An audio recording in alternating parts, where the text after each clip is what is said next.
బులెటిన్లో మరో breaking news. సిద్దిపేటలో రాజకీయాలు వేడెక్కాయి. ఫ్లెక్సీ వివాదంతో బీఆర్ఎస్ కాంగ్రెస్ నాయకుల మధ్య ఉద్రిక్తత చోటు చేసుకుంది. శుక్రవారం అర్ధరాత్రి హరీష్ రావు క్యాంప్ కార్యాలయంపై ఉన్న ఫ్లెక్సీను కాంగ్రెస్ నాయకులు చింపడం వాగ్వాదానికి దారితీసింది. ఫలితంగా ఉద్రిక్త వాతావరణ పరిస్థితి నెలకొంది.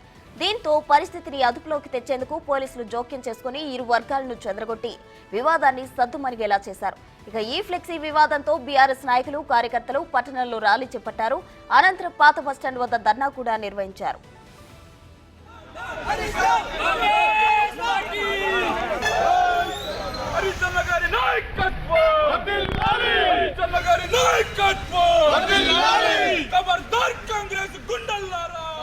కాంగ్రెస్ ప్రభుత్వం రుణమాఫీ అమలు చేస్తే తాను రాజీనామా చేస్తా అని మాజీ మంత్రి హరీష్ రావు ప్రకటించిన నేపథ్యంలో ఫ్లెక్సీల వివాదం రాజుకుంది.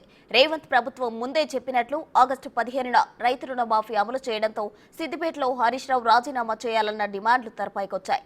ఈ క్రమంలో ఆయన రాజీనామాకు సంబంధించి సిద్దిపేటలో ఫ్లెక్సీలు వెలిశాయి. అయితే ఆ ఫ్లెక్సీలను తీసేయడానికి బీఆర్ఎస్ నాయకులు ప్రయత్నించారు.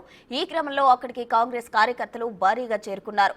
దీంతో ఇరు వర్గాల మధ్య వాగ్వాదం జరిగింది. ఫలితంగా ఉద్రిక్త పరిస్థితి నెలకొంది. పరస్పర దాడులు సైతం జరిగాయి.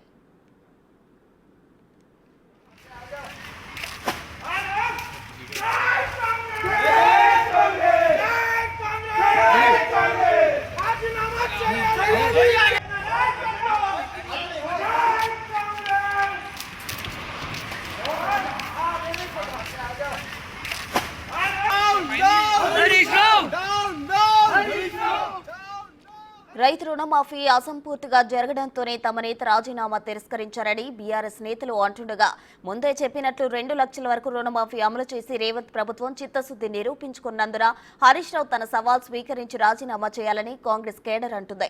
ఇక పరస్పర విమర్శలు, దాడుల నేపథ్యంలో సిద్దిపేట వాతావరణం వేడెక్కింది.